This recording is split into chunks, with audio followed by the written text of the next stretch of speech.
তোমাদের আমি মাটির হাঁড়িতে খাসির মাংস রান্না করে দেখাবো। জানি ভালো হবে না, তবে চেষ্টা করব তোমাদের মতন করা।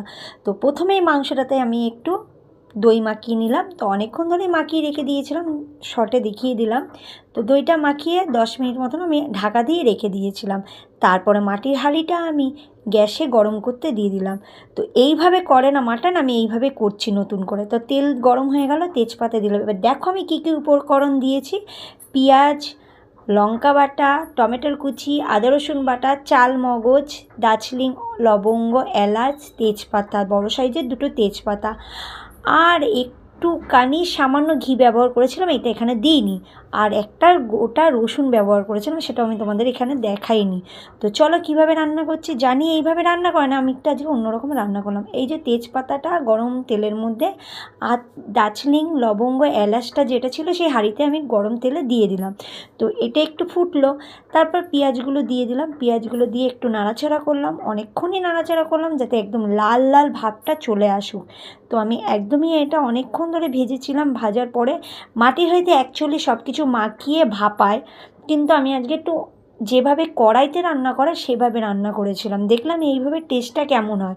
তো বিশ্বাস করবে না, খুব সুন্দরই হয়েছিল। তো যাই হোক, ওই দারচিনি, লবঙ্গ, এলাচ এবং তেজপাতা, পেঁয়াজ এটা আমি ভাজলাম। ভাজা অনেকটাই লাল হয়ে গেছিলো। তারপর ওর মধ্যে আমি আদা রসুন বাটা এবং একে একে যা যা উপকরণ ওখানে দেখতে পেয়েছো, কাঁচা লঙ্কা বাটা এবং কি টমেটোর কুচি, তারপরে দিয়ে দিলাম একটুখানি সর্ষের তেল, আর একটু সামান্য নুন, পরিমাণ মতো লঙ্কার গুঁড়ো, যা যা ওখানে দেখলে সবই দিয়ে দিলাম। তারপরে মাটনটা দিয়ে দিলাম, দিয়ে এটা কষালাম। যতটা তেল দিতে দেখেছিলে তার দ্বিগুণ তেল দিয়েছিলাম, কেন এটা আমি নার্ভাস হয়ে গেছিলাম বলে অল্প তেল দিয়েছিলাম।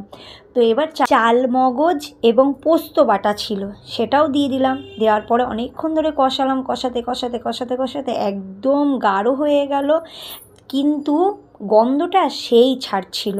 তারপরে নাড়ালাম অনেক, একদম ওর ভেতর থেকে পুরো জলটা নিগড়িয়ে নিলাম, যতটুকু ওই দইয়ের জলটা ছিল। তো সামান্য একটু চিনি দিলাম।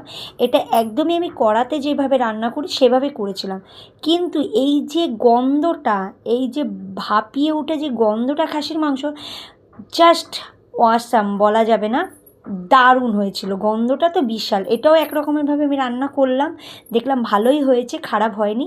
তো এবার একটু সামান্য গরম জল, যে ঠান্ডা জল দেবে না, আমি গরম জল করে রেখেছিলাম আলাদা করে, সেই গরম জলটা দিয়ে দিয়েছিলাম। গরম জলটা দেওয়ার পরে একটু নাড়ালাম। নাড়ানোর পরে আমি যেহেতু আলু খাই, আলু পছন্দ করি, তো সামান্য একটু আলু দিয়েছিলাম, দিয়ে ওটা ঢাকা দিয়ে দিয়েছিলাম। এটা আমি অন্য সময় কী দিয়ে যখন ভাপাই, জানো কী দিয়ে ঢাকা দিই?